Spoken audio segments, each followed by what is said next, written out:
los procariontes pues van a estar conformados con o por lo que es el dominio de bacterias y dominio de arqueas, ¿sí?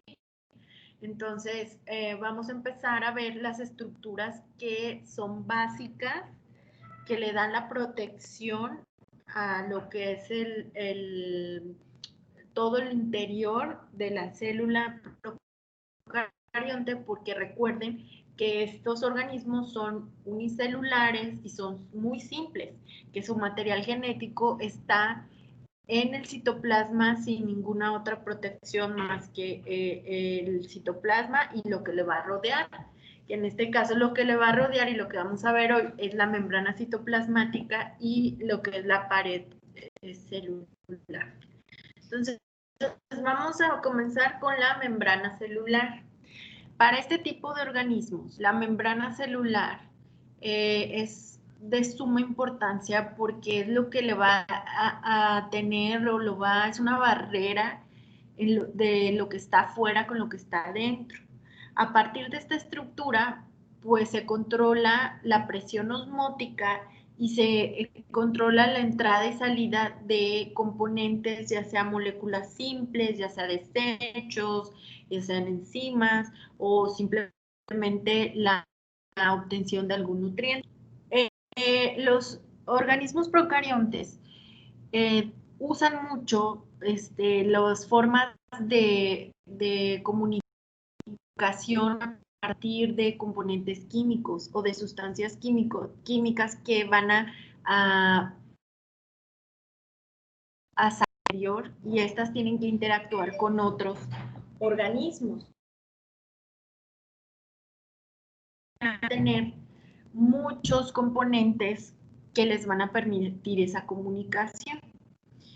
La primera función que que tiene la membrana celular es que aísla el citoplasma del medio externo. Tiene una permeabilidad selectiva. No todas las moléculas van a pasar ni van a salir. ¿Sí? Hay ciertos requisitos para poder cruzar esa barrera. Uno de los requisitos es la polaridad de la molécula. Recuerden que son estructuras que están formados por lípidos, entonces no es tan fácil que pueda salir o entrar cualquier molécula.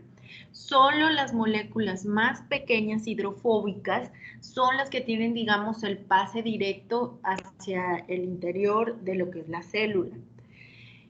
Otras moléculas que pueden también pasar con acceso libre, los gases, ¿sí? Los gases, moléculas de gases.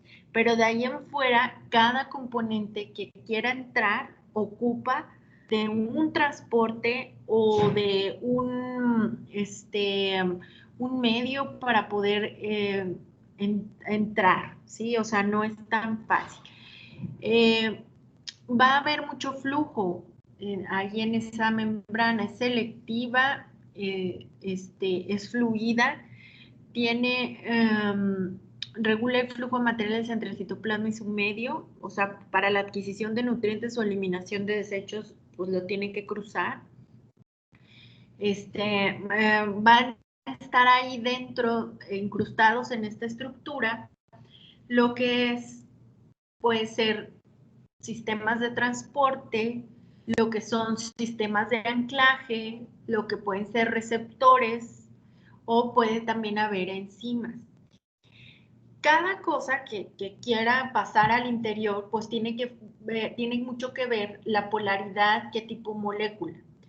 Cuando lleven bioquímica o si están llevando bioquímica, recuerden que pues un carbohidrato tal cual como se presenta en su estructura química, pues no puede pasar de esta forma tan simple. O sea, cada soluto igual va a tener una forma de pasar a esa barrera, ¿sí? Por ejemplo, la glucosa necesita una reacción que se le llama translocación. Tiene que haber una reacción química para que pueda pasar hacia adentro de la célula, ¿sí?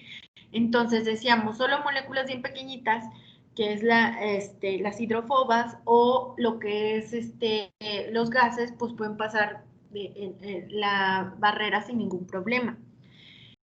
De ahí, pues, hay algunos que utilizan transportadores, hay algunos otros que necesitan un sistema que tiene que interactuar, o sea, un receptor para desencadenar una cascada, ¿sí? Entonces, depende de qué es lo que se quiera pasar al interior, la forma que lo va a hacer.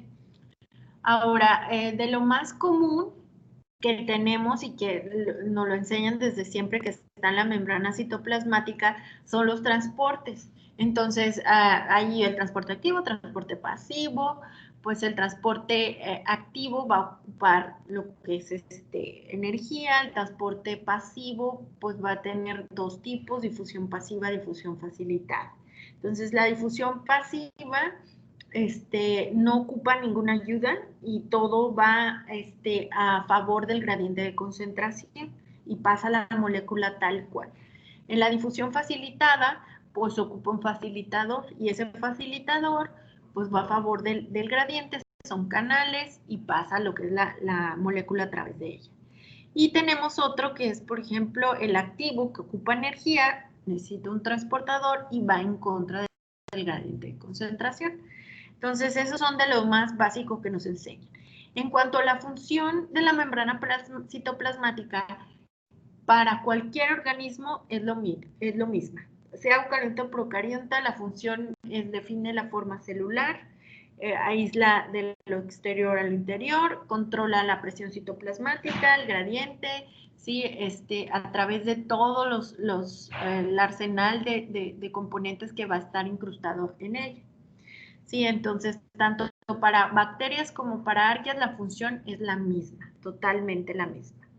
Ahora, si decíamos el principal diferencia entre una bacteria y una arquea era el ambiente donde se encontraban, que la mayoría de los grupos de las arqueas presentaban, digamos, condiciones extremas para su crecimiento. ¿Sí? O donde se desarrollan, pues son condiciones que a lo mejor una célula tal cual o una membrana tal cual, como sabemos o conocemos de cualquier célula, no lo podría soportar. Entonces, evolutivamente, estos organismos están adaptados para que todas sus estructuras puedan soportar estos ambientes. Entonces, imagínense lo importante que tiene que ser una membrana o una pared en una arquea, porque es la que va a definir o va a proteger lo que está dentro de ella. ¿Sí? Entonces, eso lo vamos a ver directamente en las estructuras químicas que componen estos órganos, bueno, no son órganos, son cuestiones estructurales de la célula. ¿Sí? Entonces, retomando un poquito lo que es en las bacterias, la estructura de su membrana plasmática es totalmente igual que una membrana plasmática citoplasmática de un eucarionte. Va a estar compuesta por fosfolípidos, va a tener una cabeza polar que lo representa un grupo fosfato, una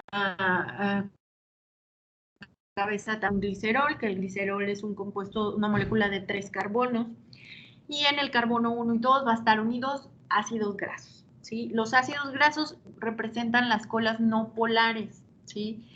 Estos van a estar unidos y van a estar en bicapa, o sea, van a estar dos series de esto, ¿sí? Una al exterior, una al interior, donde las cabezas son hidrofílicas y las colas van a ser hidrofóbicas, ¿sí? Entonces, dada su estructura, en las bacterias se caracteriza por la unión de los ácidos grasos a grupos ésteres. El grupo éster es lo que une el ácido graso con el glicerol. Si se fijan en el carbono 1 y 2, está un enlace a oxígeno y luego viene un enlace carbono doble oxígeno. Ese viene siendo el enlace éster. Y ese enlace es característico de las membranas de las bacterias. ¿Dudas hasta aquí? ¿Qué pasa en las membranas de las arqueas? En las membranas de las arqueas, principalmente tiene unos que son un poquito diferentes porque se representan con enlaces, dobles enlaces, y a estos se les conoce como fitaniles, fitanil. En lugar de llevar del radical, que es el fitanil, de unirse al glicerol con un enlace éster, este va a estar representado por un enlace éter. Tener un enlace éter. El enlace éter, carbono unido a oxígeno, el oxígeno carbono y a un radical. Entonces, digamos, si comparamos energéticamente, químicamente los enlaces éter y éster, digamos que el enlace éter es un poquito más fuerte, más consistente que el enlace éster. Además, pues el fitanil también es otra estructura un poquito más rígida, que le va a dar esa propiedad a las arqueas para poderse adaptar hacia esos ambientes extremos. Otra característica que presentan las arqueas viene siendo que puede presentar una monocapa, o sea, también puede ser bicapa, ¿sí? Pero también podemos tener una monocapa. Esta monocapa, el radical que va a estar unido a las cabezas de glicerol va a ser, o le vamos a llamar como bifitanil, ¿sí? Entonces, ese es otra característica que las bacterias no lo presentan. ¿Dudas de membrana citoplasmática para pasar ya al siguiente, que es pared celular? ¿Ah? Aquí, pues, hacer Maestra, comparación. Mande. no, nada más que en la presentación anterior que muestra los lípidos de las arqueas, ¿de qué sirven los grupos metiles en la cadena de carbonos en los lípidos? No, es parte digamos, es parte de la estructura del fitanil. Sí, es un radical, o sea, es la estructura. Sí, No no cumple tiene ninguna una función función. específica. Sí, Ok, no tiene una gracias. función específica. Y digamos que pues representa también las partes hidrófobas. Ahorita vamos a ver mucho la cuestión de estructuras químicas, porque a final de cuentas, recuerden que todo es químico, o sea, todo es química, aunque sea más relacionado a biología y esto, pero en cuanto a estructuras, todo es esto, fórmulas, química orgánica, química inorgánica, sí, sobre todo la química orgánica, que es la base de todo esto.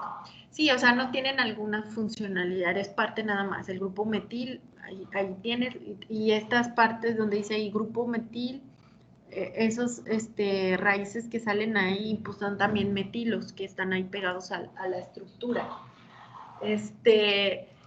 Entonces, bueno, este es cómo se observan en el microscopio electrónico las membranas. Bueno, vamos a pasar a paredes celulares.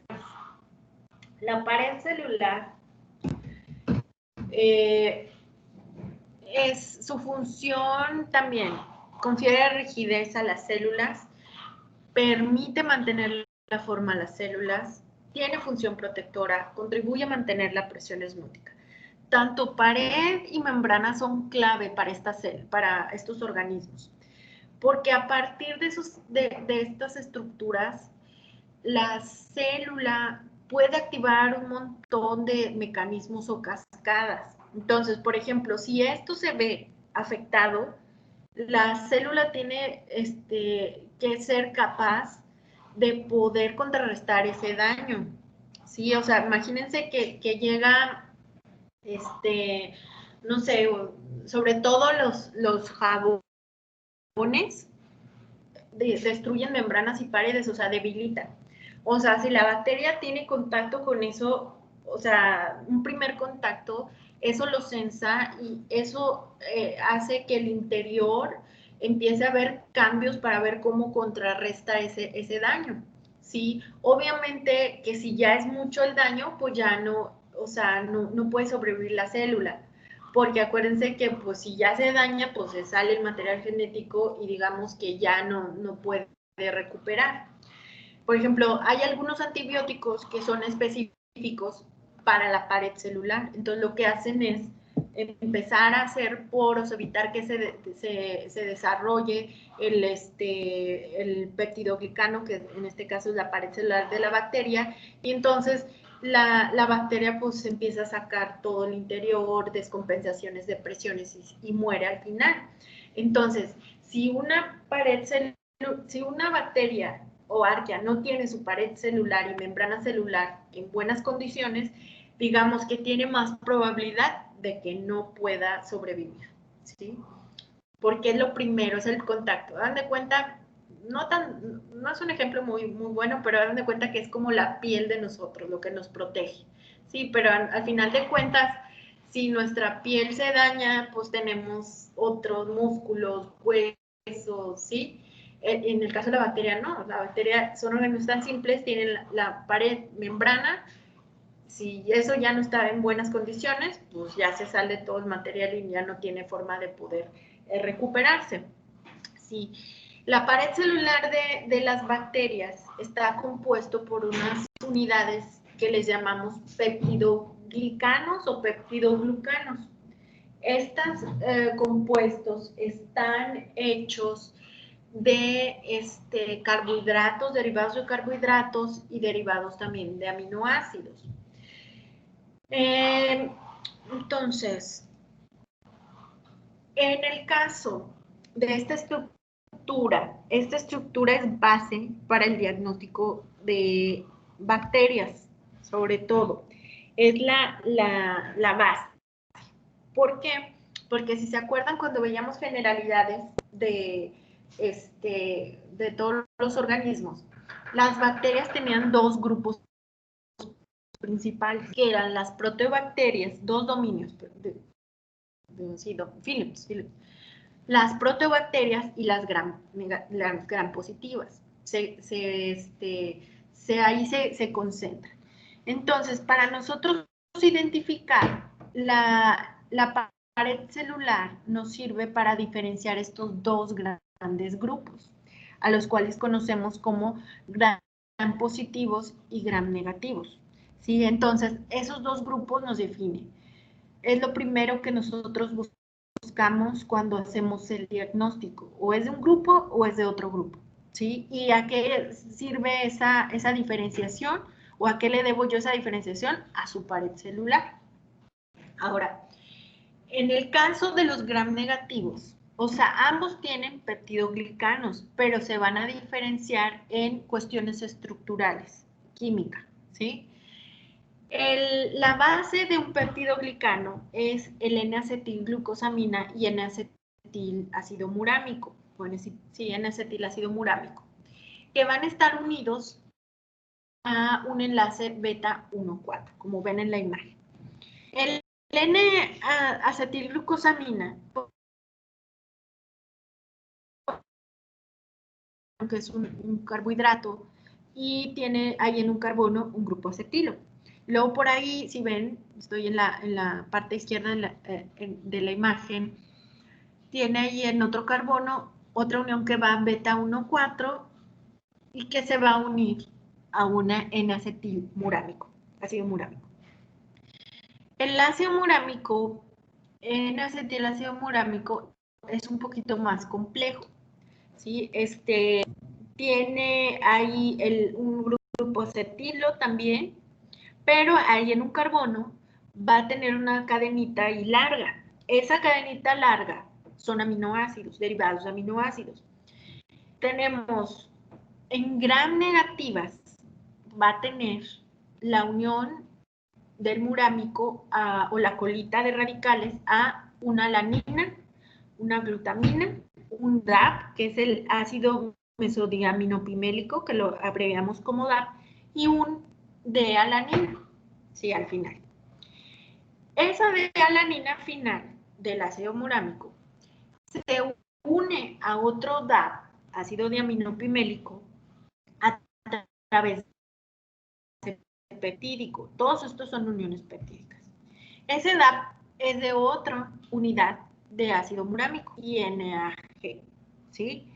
Entonces, los péptidoglicanos no son más que una repetición de estos bases N-acetilglucosamina y N-acetilmurámico conectados por beta 1,4 y aparte enlazados con a los aminoácidos de uno y otro. Entonces hagan de cuenta que forman una red y esa red pues se va a plasmar y son, por eso le decimos son polímeros, son repeticiones, repeticiones, repeticiones.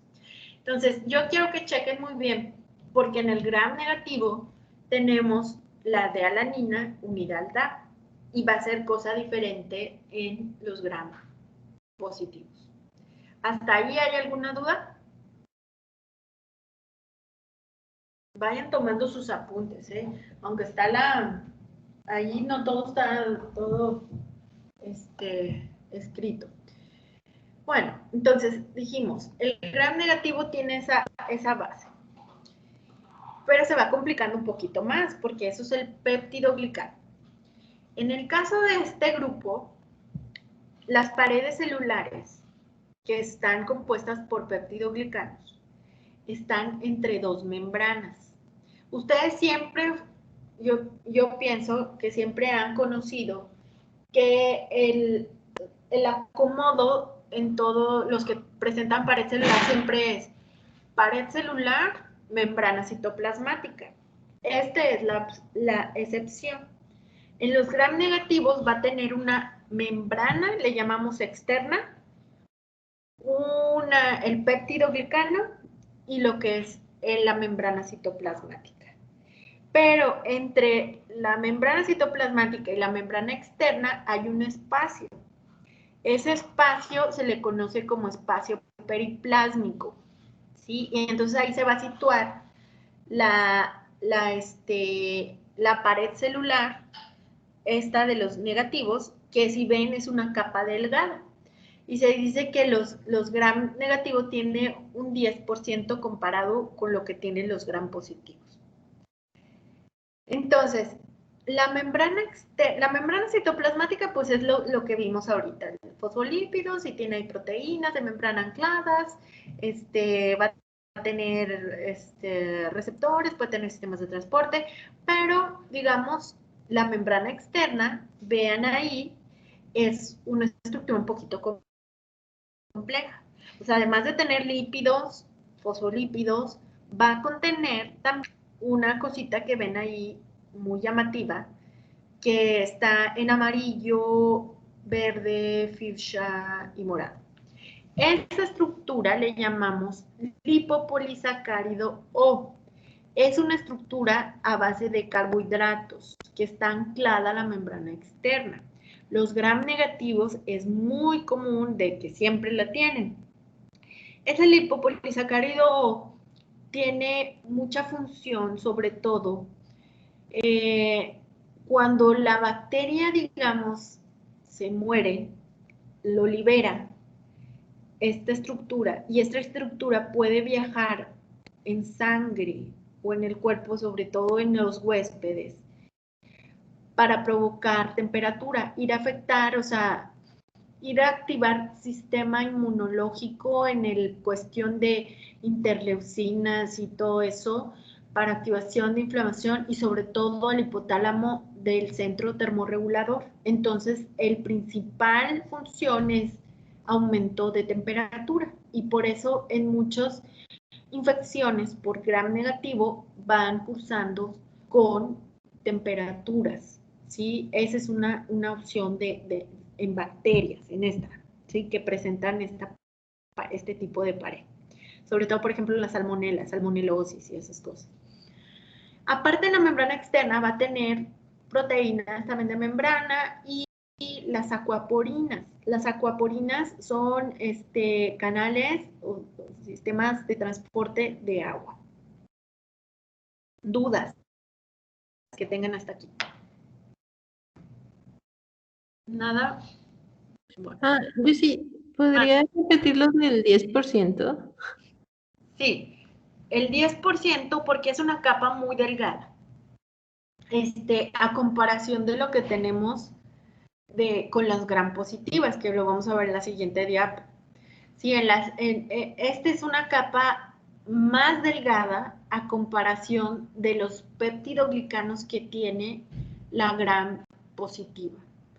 Vean acá. La gram positiva, dice, tiene un 90%. Entonces, es una capa más gruesa que también está formada por el peptidoglicano, pero incrustada en la pared no hay espacio, si se fijan, no hay espacio, está completamente, digamos, unida a la membrana citoplasmática, y lo único que tiene son estructuras ancladas a la pared que pueden bajar hasta la membrana. Y esas estructuras se les llaman ácidos teicoicos, los que nada más están en la pared, y los que están hasta la membrana citoplasmática se les llama ácidos lipoteicoicos. Al igual tenemos ahí proteínas asociadas a pared, ¿sí? Entonces, la característica es que es una capa más rígida, más gruesa, ¿sí? A comparación de lo que tienen los gram negativos. Ahora, químicamente, ¿se acuerdan que ahorita vimos que tenían el enlace para la unión de estos subunidades? Tenían el enlace DAP-alanina.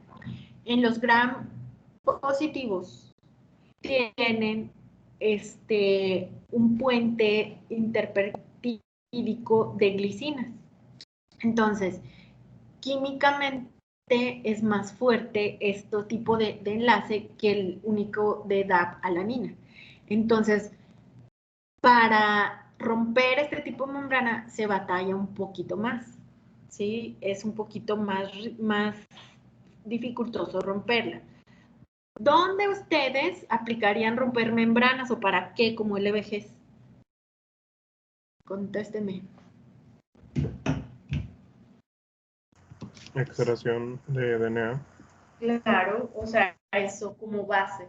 Extracción de DNA, extracción de, sobre todo DNA en bacterias, ¿sí? Para diagnóstico, para cualquier cosa, o simplemente para analizar cualquier cosa. Entonces, para romper esto, siempre los kits y todo eso, pues son diferentes o las metodologías son diferentes para si tengo un gran positivo o un gran negativo. Sí, yo ocupo diferente. A veces, por ejemplo, los de gram negativo está bien fácil porque a veces nada más con el puro calor y luego con algún detergente o una solución de base de detergente, pues se rompen. Pero los positivos no, o sea, los positivos sí ocupan una enzima, ¿sí? Que pueda romper esas paredes. Entonces, la enzima que por lo regular se utiliza es la lisozima. La lisozima va y rompe enlaces beta 1,4, que es el que está unido el ácido, ay, se me fue, la unión entre el NAM y NAG, ¿sí? Y aparte lleva qué calor, qué otros procedimientos, ¿sí? Entonces, esto es muy común que ustedes se lo vayan a encontrar si van después a hacer prácticas a un laboratorio, pues es de base, ¿sí? O sea, o para estudiar un gen o algo en bacterias, pues ahí.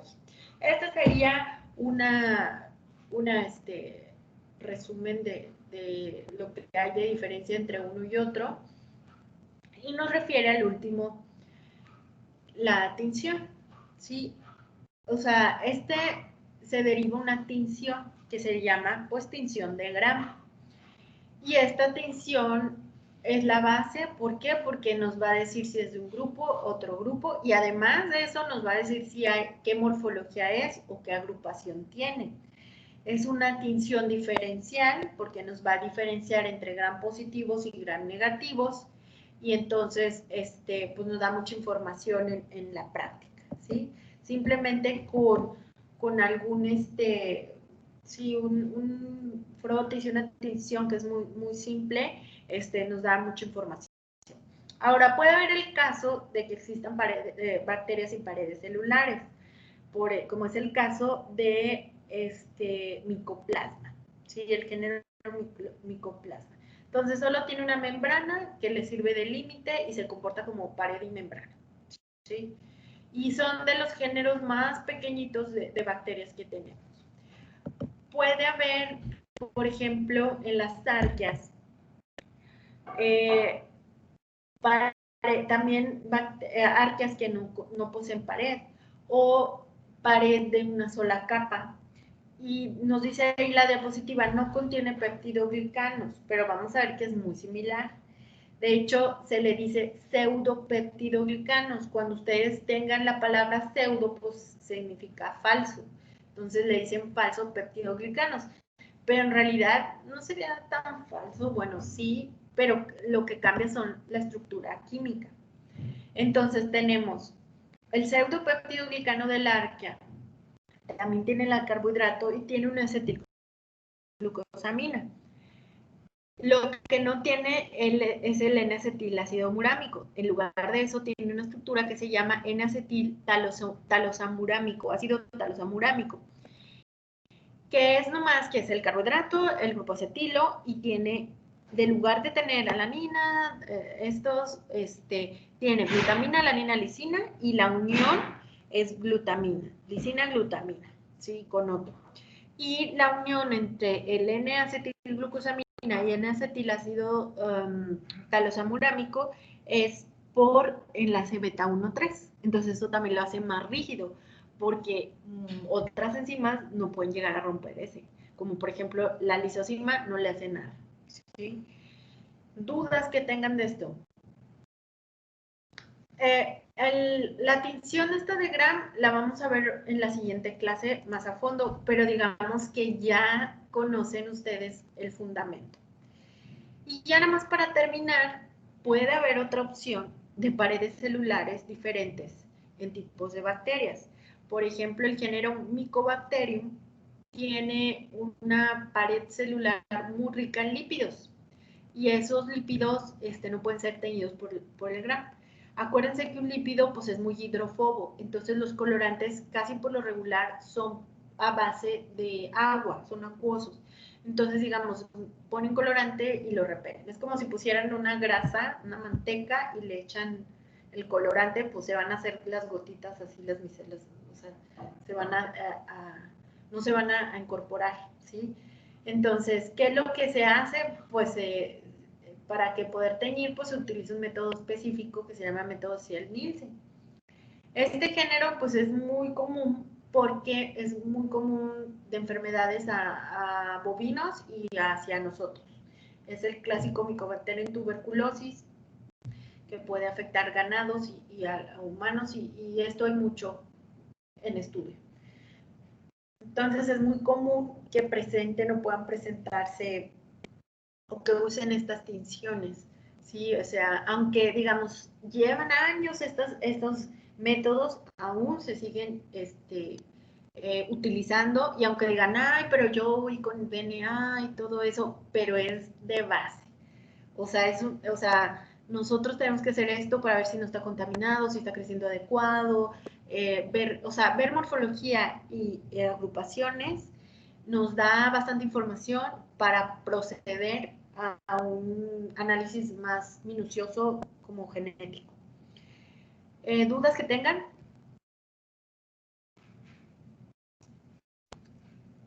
No. No. Les voy a pasar el forms para que pongan su asistencia y ahora déjenme ver cuando tengo clase con ustedes. Mañana, ¿verdad? Mañana de 11 a 12 vamos a continuar con la parte de microscopía y tinciones. Realmente, pues microscopía, no, pero hay muchos que no han usado el microscopio, ¿verdad? A veces me tocan LBGs que no han usado microscopios. Vamos a ver, nada más así, y como quiera eso se va a hilar a la primera, digamos, práctica virtual de laboratorio donde vemos aspectos de microscopía. Nada más denme unos 5 minutos para poderles dar su forma.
Ok, entonces, si ya no hay nada de dudas, nos vemos el día de mañana para el siguiente tema. Sí, ahí les dejo el forms para que registren su asistencia. Entonces, que tengan bonito día. Ahí le quitan detener la grabación para que no se les... Ah, yo lo tengo, yo lo puedo detener, ya.